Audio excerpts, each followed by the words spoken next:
Welcome to the And She Spoke podcast. We had the greatest pleasure today talking with Kristin Neff, an associate professor of educational psychology at the University of Texas in Austin.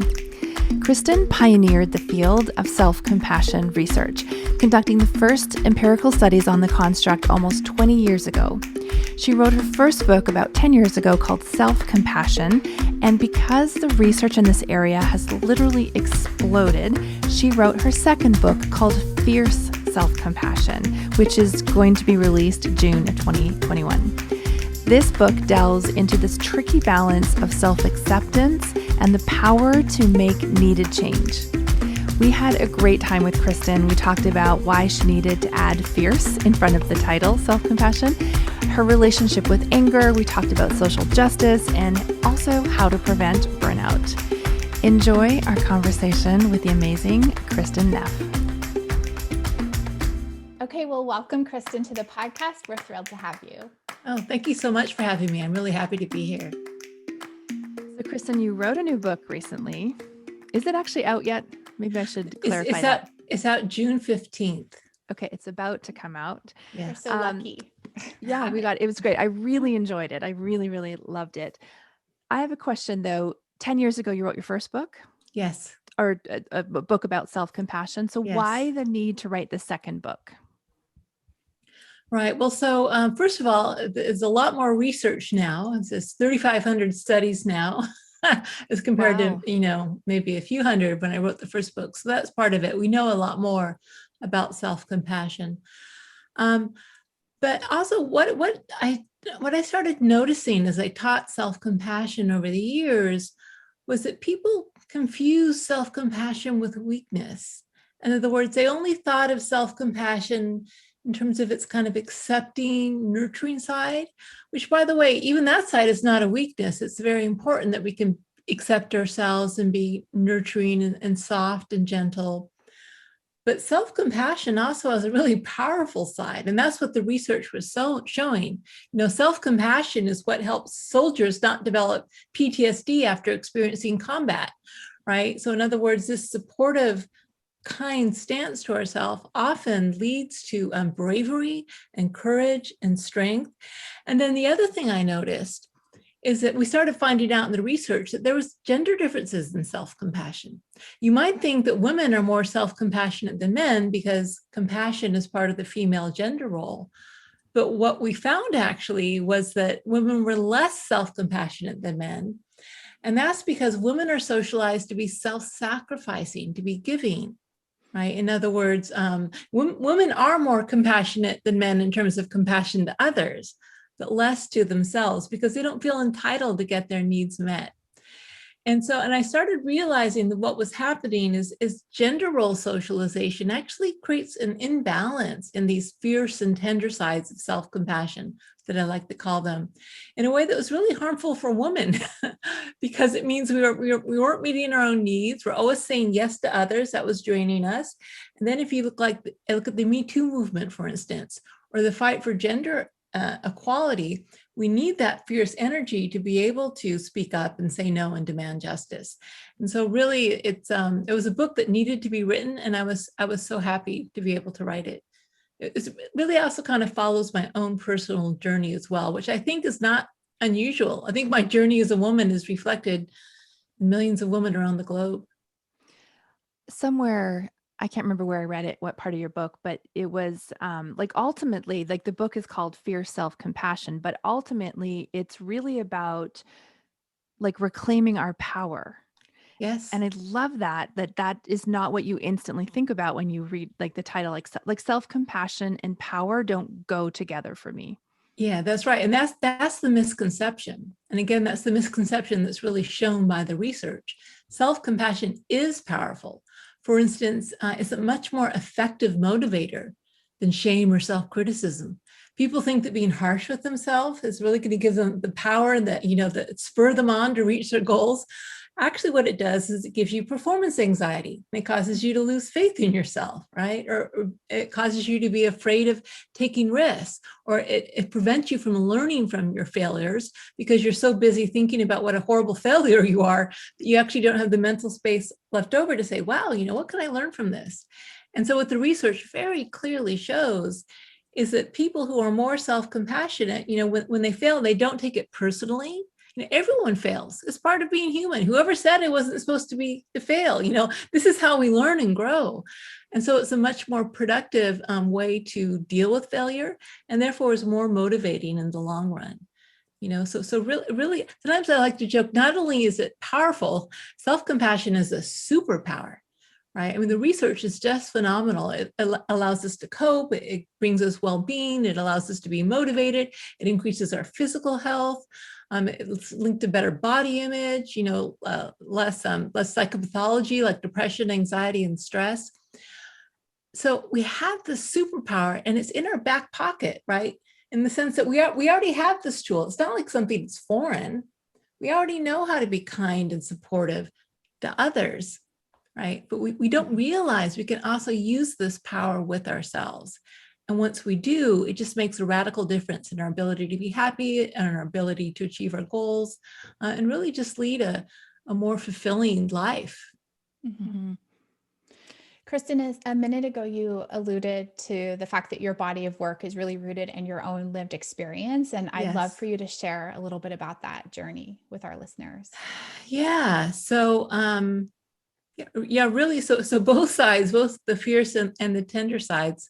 So one of the things I like to write a lot about is my son, Rowan, who is autistic.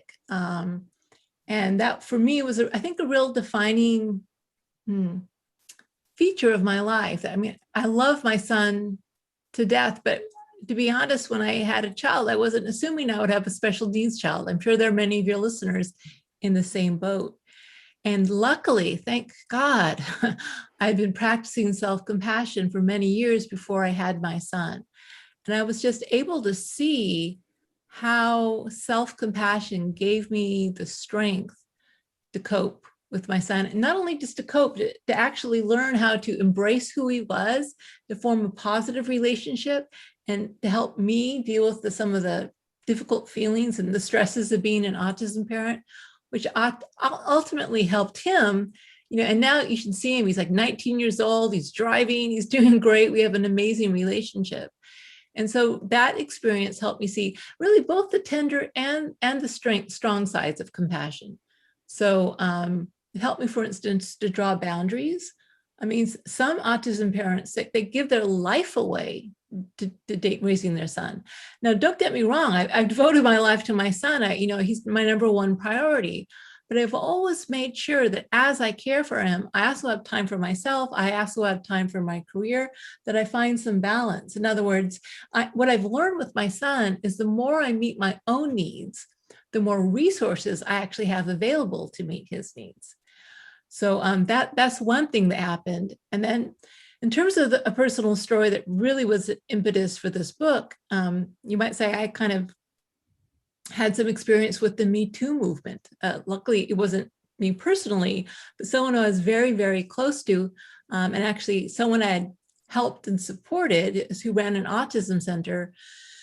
As all these veils were being lifted, Jeffrey Weinstein, all these people, Harvey Weinstein, sorry, Jeffrey Epstein, someone I was close to and had actually supported turned out to be one of these people, a lying narcissist, sex predator, and had actually abused someone that a younger girl I had introduced to his autism center.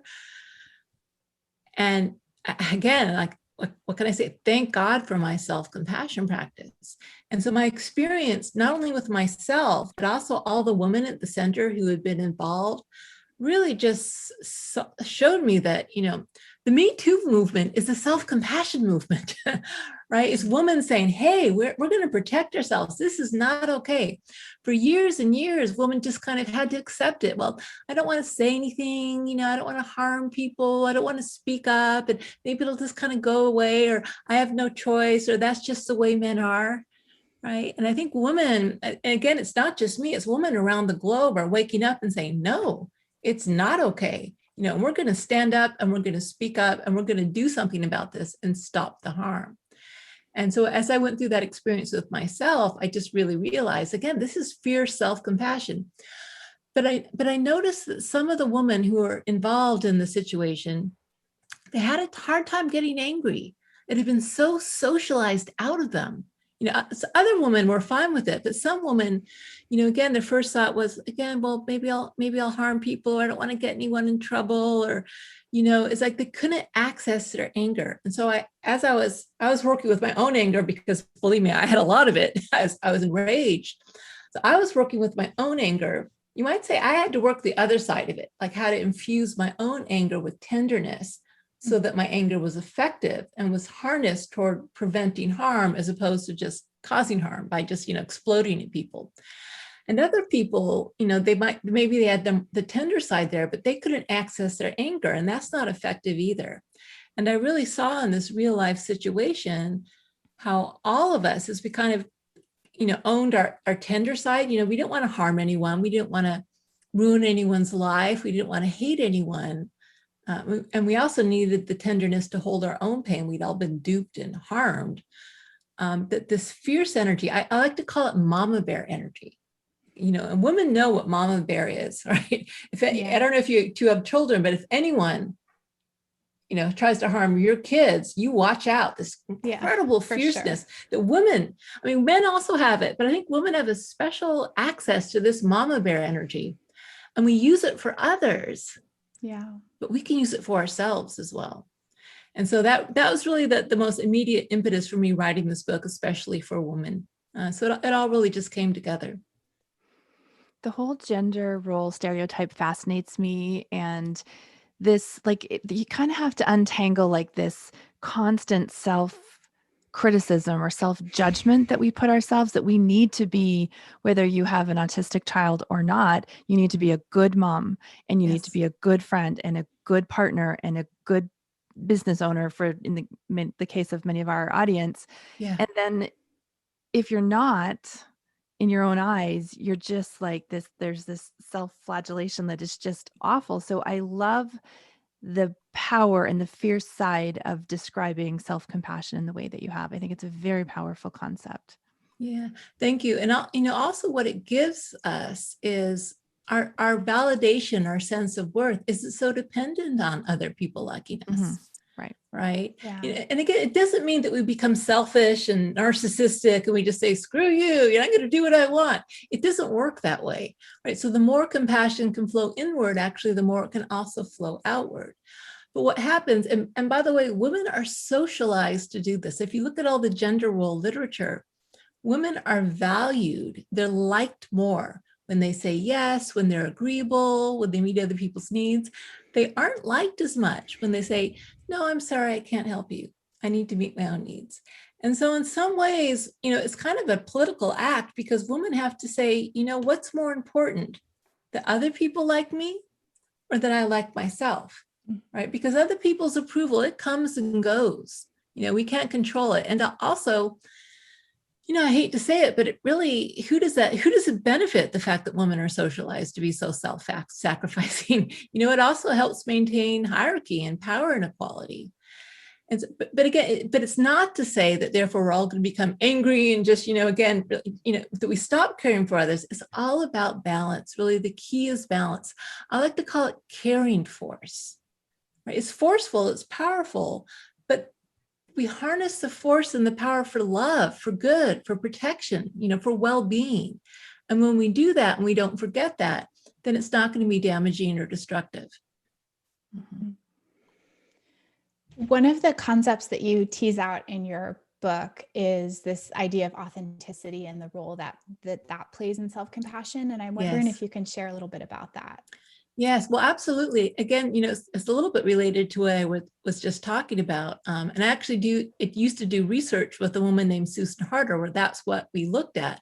The ability to be authentic, to say what you really mean, to speak up, to have your own voice, and is often for many people contingent on social approval, right? We're afraid to speak up. We're afraid to be authentic because we're afraid people won't like us if we do.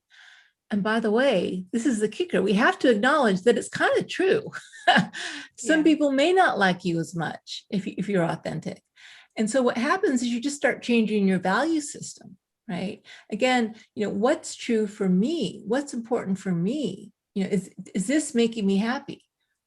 And that's actually what allows us to be authentic, because instead of our self-esteem being contingent on the approval of others, it kind of becomes unconditional. Whether I fail, whether people like me or not, whether I lose that weight I want, whether I achieve my goals, the bottom line is I am worthy as I am. And also, but again, it doesn't mean complacency, because of course I want to be a loving person. I want good relationships. I want to achieve my goals. I want all that, not because I have to get it in order to be worthy, but simply because I care about myself. Just like with a child, we love our children unconditionally. They can screw up in all sorts of ways. We still love them, but we want the best for them. So we try to teach them and help them and, give them what they need and, help them achieve their goals. So actually, that's the thing about being socialized as a woman, because we actually learn the skills of how to support and care for and nurture others very well. And it is a skill set. This is a skill set that women have. We know how to, navigate conflict, how to be supportive, how to listen when the other person needs some space, but also really be in there when the other person really needs some hands-on active help. We know how to do it. We've been taught how to do it.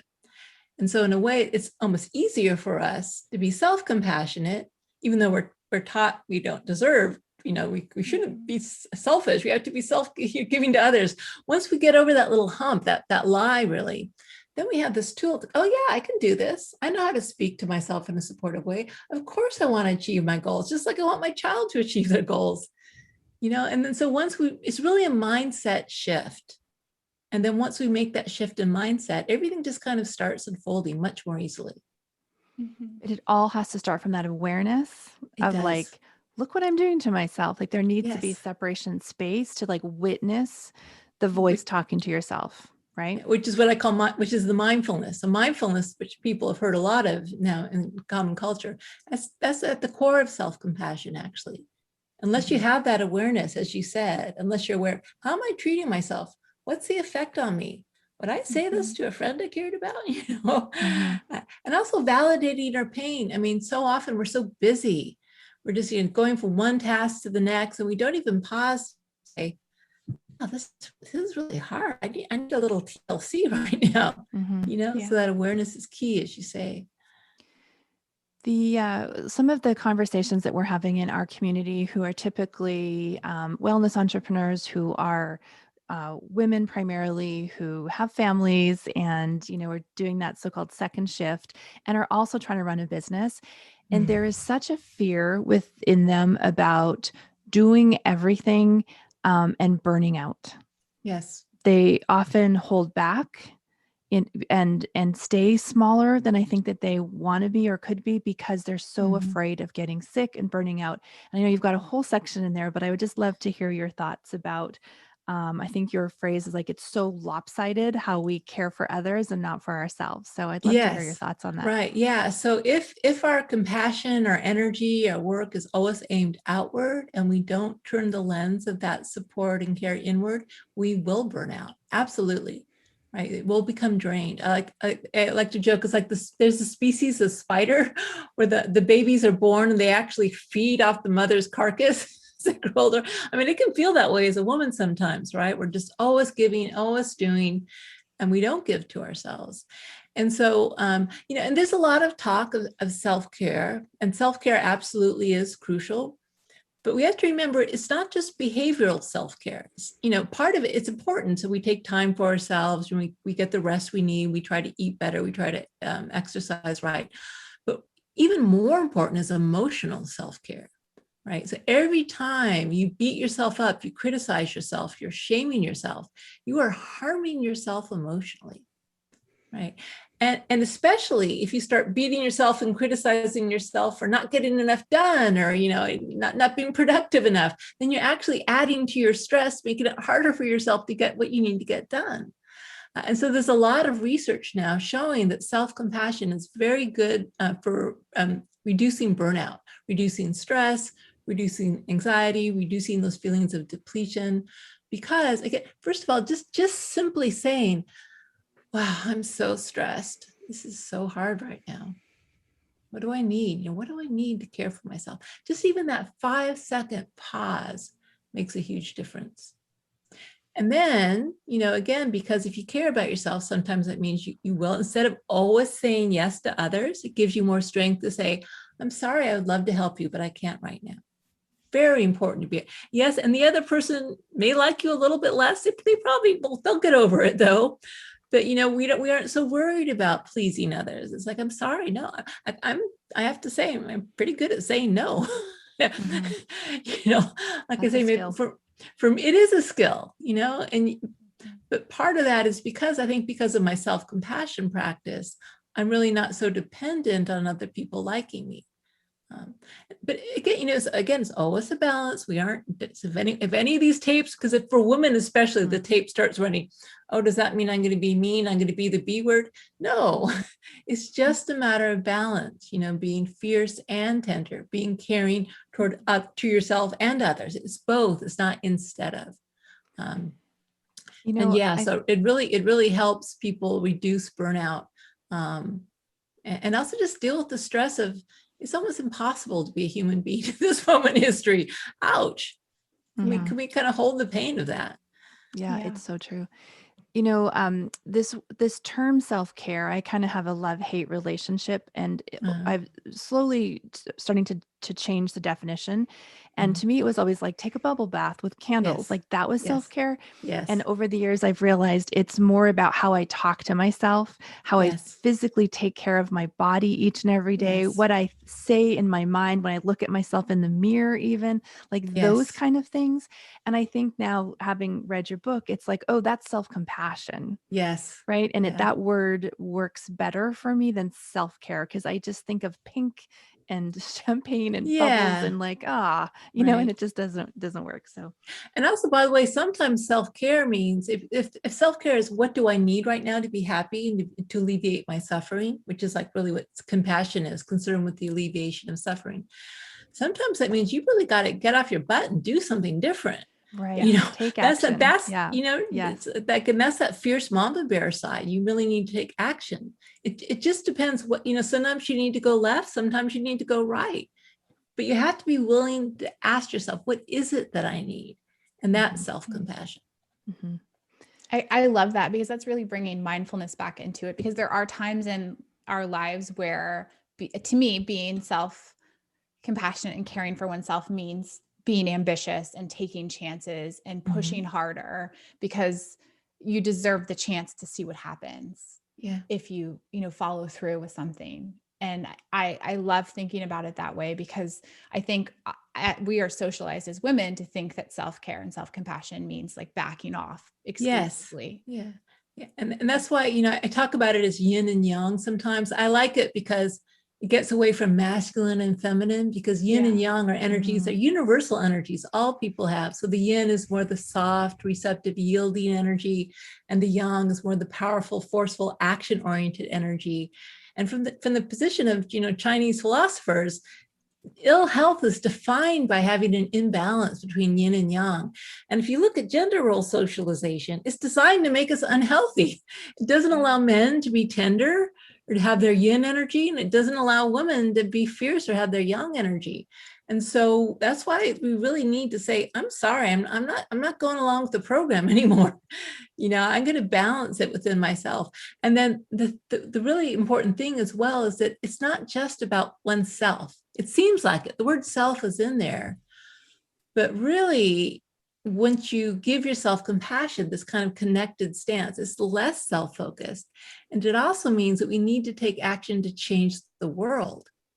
Right. It's not like you throw some self-compassion at, I don't know, busy, burnt out nurses, and like you don't have to change that system. No, you also need to change the system. It has to be aimed inward and outward for this change to be sustainable, really.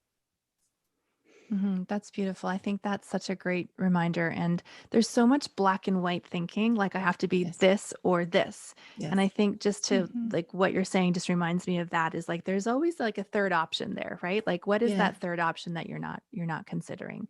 You don't have to be completely victimized and paralyzed and angry at how the world operates. And then you don't have to be like super angry taking action. And, like there's like a balance, and that's your mama bear energy, I guess. Yeah, exactly. It's always about balance. Sometimes I feel like a broken record talking about balance, but it's just because it's true, and the mind tends to polarize. Actually, it's not our fault. It's part of the way the brain conceptualizes things in duality. If you really to take this far enough, we're getting towards like non-dual states, and our mind can't process. So it's normal. We shouldn't judge ourselves for it. But the more we can remember to have balance, to have the yin and the yang, and the fierceness and the tenderness, really just the healthier and more stable we'll be. Mm-hmm. Yeah, I would love to hear a little bit about your take on anger, because that comes up a bit in your book. And as an activist myself, I have a complicated relationship to anger, but also an acknowledgement that there is this kind of back and forth between being powerful and angry, and then kind of slipping back into more self-focused, like almost meditative practice. And I just would love to hear your advice for others who are in that space, because we live in a time right now of tremendous upheaval. And we have a lot of activists who listen to us, and a lot of people trying to make new things in the world that didn't exist and make changes. And so, and there's a lot to be angry at as well. Right. And it's okay to be angry. Yeah. And I have to say, I don't want to come off as someone who's really figured out anger. And I'm totally, because one of the things I talk about in this book is my own very complicated relationship with anger. Yeah. So the way I'm wired is I'm kind of wired for reactive anger. Right? Even though I meditate and all the years of practice, it's just the way my brain works. And so I always struggled with reactive anger. And even though I didn't beat myself up for it with my self-compassion and mindfulness practice, I always kind of thought, it's something I should really get over or learn to work with. So I'm not, this reactive anger isn't there. And then when I started to really think about fierce self-compassion and fierce mama bear energy, I realized that in many ways, this is my power source, right? This ability to say, no, it's not okay, or this should be different. And it really motivates us. So there are a lot of very useful functions to anger. It gives us energy, just even physiologically. Just like if you're angry, you aren't like, I'm so angry. It's like, I'm so angry. It energizes us. It focuses us. It clearly communicates something's wrong. Often anger is caused by some sort of injustice. It communicates to yourself and also to the other person that something's wrong. And this is really important. We don't want to not use the tool of anger. But anger can be constructive or destructive. What's the difference? Constructive anger is when the anger is harnessed toward alleviating suffering, right? Preventing injustice, saying no, stopping harm. Anger becomes destructive when it's aimed at a person. It becomes personal. You're bad, you're evil, you shouldn't have done this, right? And that's really, really the difference. As long as anger is focused on preventing harm, it can be harnessed for good. But the moment we just get lost in us versus them and hating people or harming people through the expression of our anger, right? If we aren't careful about how we express our anger, then again you're undermining compassion. And so a very easy way to think of it is it focused on the person or the behavior? And by the way, that goes with ourself as well. Right? Because fierce self-compassion says to ourselves, no, that behavior is not okay. You need to stop that. That's harming you or that's harming someone else. It doesn't mean I have to hate myself. Right? So just focusing on the behaviors that are causing harm, not really judging anyone, self or other, as unhuman or not worthy of care and respect. Now, having said that, remember, it's hard. And I'm the first to admit it. I get it wrong all the time. But I'm really good at apologizing. Yes. Another skill. Which is better than nothing, So I think I totally agree with everything you said. In your book, you mentioned or referenced the Kavanaugh hearing a couple years ago, and Dr. Kristin Blasey Ford having to sit there and not be able to express her anger. Yes. Because absolutely she would be the angry woman and not be believed. While Kavanaugh sat there with a red face, steaming, pounding his fist like a child, having a tantrum, and ultimately he won. And so it's just like, I'm so angry that she couldn't express her anger Yes. in that moment. She had to play a role because we believe women don't do that. That's right. Yeah. And, and so here's the thing. I mean, I wish I could say that again. I wish I could say that if we claim our fierce side, that everyone will love us and there won't be problems, because it's true. For instance, the research shows very clearly that an angry man is more persuasive and an angry woman is less persuasive to others. So we also have to be, careful in terms of how we express ourselves. And if it's not going to help, we don't want to, express our anger in a way that's going to turn people off or make us less able to make change. So even though it's not fair, we do in a way have to work within the system that we're in. Mm-hmm. And so we want to be wise about this, but a lot of it is internal. We don't want to internalize that prejudice. We don't want to judge ourselves for getting angry. Yeah, maybe it's not, maybe it's going to harm me if I express my anger the way I would like to. And so but it doesn't mean you also have to just go the other extreme and be a doormat either, right? So we have to work twice as hard as men do, because men are, because all the stereotypes are that men are competent, they're persuasive, and they're intelligent, and the system is rigged in men's favor. Mm-hmm. So women in this system, we do have to kind of play the game. At the same time, we have to really be committed to changing the system, because as we raise our sons and daughters, as we start to gain more power in the system, I think the more we're aware of how the system is rigged against us, especially rigged against women's fierce side, and then we can help change the culture at the same time that we work within it. I mean, luckily, the research shows that, again, one of the things that helps, you might say, offset the distaste people have for women's anger is if you combine the yin and the yang, if you combine the fierceness and tenderness. So for instance, people don't really like powerful women, powerful, competent bosses. And women have this perception too, by the way. It's scary, but it's internalized. Yeah. A powerful, competent boss, well, she must not be very nurturing, and therefore I don't like her because I like nurturing women. So they dislike women who are competent. Look at Hillary Clinton. I'm sorry, but that's partly what happened. Yeah. But they also show, and you can see all the political candidates, they know the research, they were doing this. If you also show your tender side, you make explicitly, so how, you have to do this in your job, but how are your kids, right? So if you combine obviously more the tender side, then that makes people think, okay, well, she's also tender. Okay, well, then I still like her. So I think it was Joan Hastings calls it gender judo. It's like, you got to be really tricky and do this judo. But it can be done, right? We don't just have the choice of being nice, sweet doormats. We can also be powerful.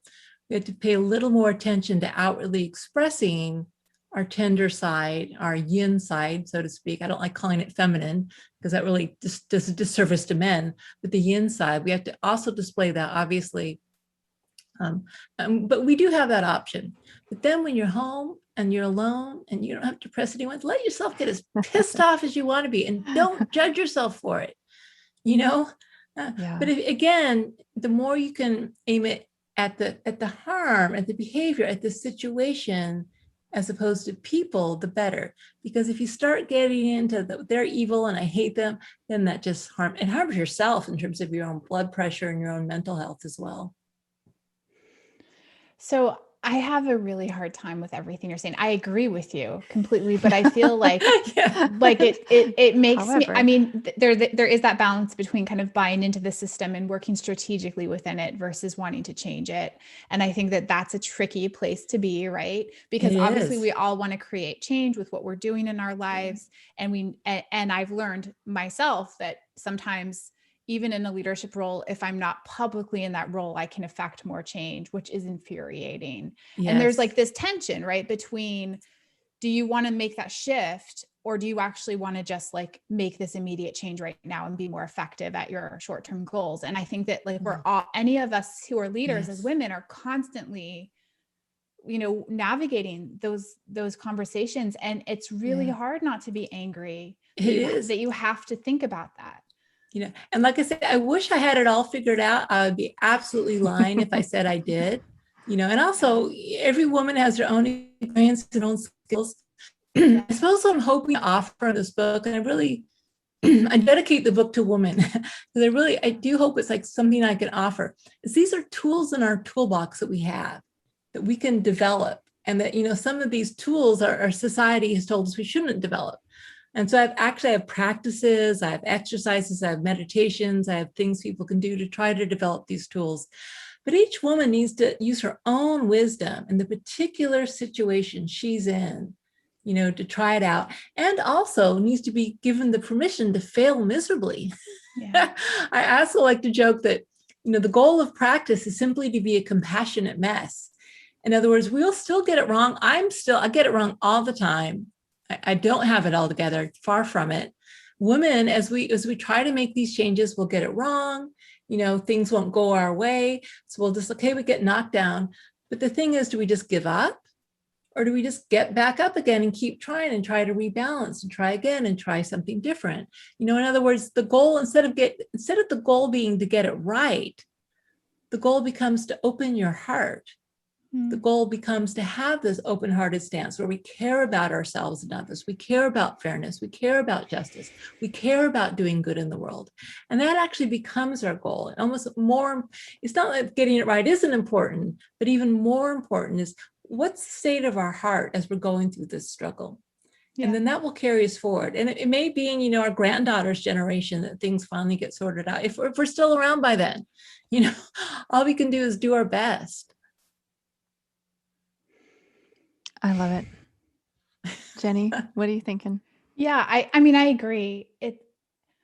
I think that I'm maybe just coming to some of those realizations. Like, I've still felt like it's this generation's responsibility. Like, I don't want to say my daughter like this. I don't want to pass this legacy on to her. And I wrestle with a fury around that, as someone who like really thought this wouldn't apply to me and has had the harsh realization in adulthood that gender dynamics play out in this way. I mean, I grew up hearing you can do anything. Yeah. Everything, every available option is open to you, was totally nurtured in that space by, lots of teachers and coaches and mentors. And then to have the sudden realization over and over that actually the game is rigged still, right? Like, I think it is still rigged. That's a hard place to be. And it makes me furious to think of handing it over to my own little girl. And let's do our best so that's not the case. And it makes me, it was Gloria Steinem said that, I think, the truth will set you free, but first it will piss you off. Yeah. Right. That's right. I mean, it's true. But so what are our options? We do our best. But I think what I hope to be able to offer with this book is that it's also an inside job. It's not just an inside job, and it's not just an outside job, right? We have to tend to how we're relating to ourselves, including these energies of fierceness and tenderness. Are we honoring them? Are we celebrating them? Are we balancing them? And also how we relate to others. And we just do our best. We don't really have, I wish I could snap my fingers and say it was all fair and just racial justice and gender justice and there isn't wealth inequality. That's wishful thinking, and we don't want to be caught in that either. Yeah. Sure. But here's the nice thing that I find. So you said a lot of your listeners are social activists. Well, this is again why the fierce and the tender self-compassion is so important, because the tender self-compassion is really what allows us to hold pain and grief. So there's anger, but underneath that anger is an ocean of grief, of hurt. I mean, it's just hold. If you're really to try to hold the reality of what's happening in this world or what's happened to us, it feels overwhelming. And that's where we need the open heart. That's where we need that tender acceptance. That's where the mindfulness comes in, the opening to what is, right? And that's where, Sharon Salzberg says the heart is wide as the world. We need to allow our hearts to open as wide as the world to be able to hold the pain of the world. And it's big. It's really big.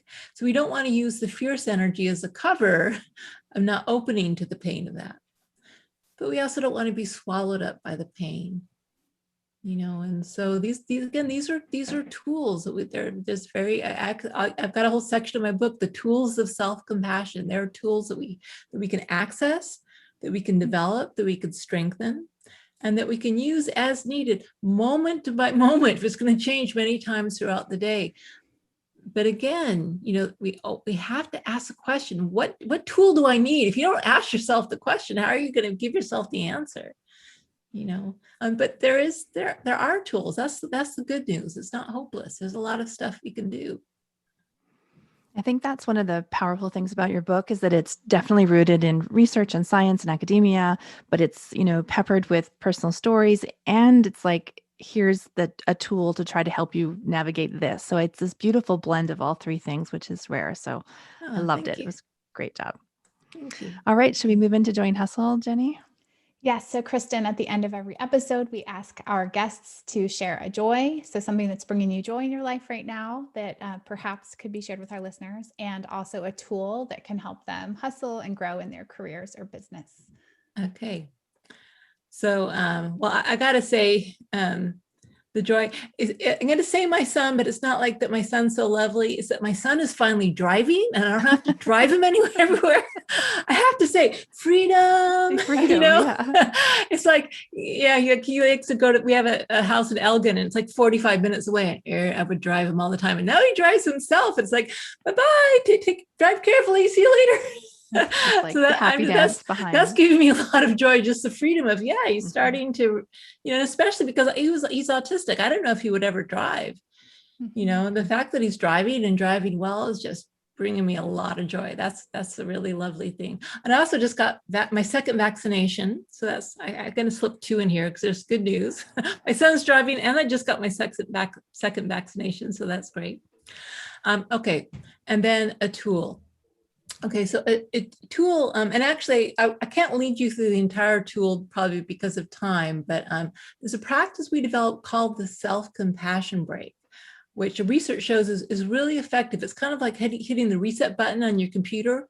So next time your computer jams, in other words, the computer of your mind jams up and you need to hit reset, you can take a self-compassion break. And basically what it is it's just calling in the 3 components of self-compassion in an intentional way. So the first is mindfulness, being aware of what's happening, being aware that you're hurting, that you're struggling, right? You're kind of validating what you're going through, really asking yourself what you need. Second is common humanity. Remember that you aren't alone. We fall into this illusion of thinking that everyone else is leading a perfect, normal, problem-free life, and it's just me who's failed, or it's just me who's fallen, or it's just me, whatever is happening. So when you just consciously remember, nothing's wrong with you. This is part of being human. You aren't alone. This actually helps empower you when we feel our connection to others. And then finally, just kindness, right? Just ask yourself, what would I say to a good friend I cared about who was going through the exact same situation I'm going through, right? And then say that to yourself. You can do this in writing. You can just do this verbally. Can you do it in 3 minutes? It doesn't take, you can do it while you're actually going to the bathroom at work. You take a little self-compassion break as you take a bathroom break or a coffee break. And again, if you try it out, you'll see it actually does help reset you and reorient you so that it just really helps when things are difficult. And all these practices and more are on my website at selfcompassion.org. You can find them there. That's great. Kristin, thank you so much for the time you spent with us. Super great conversation. Love the book. We will certainly help you promote it when it is live out there in the world. And we've really enjoyed this. Thank you. Thank you. Me too. Thank you. Go well. Thank you, Kristin.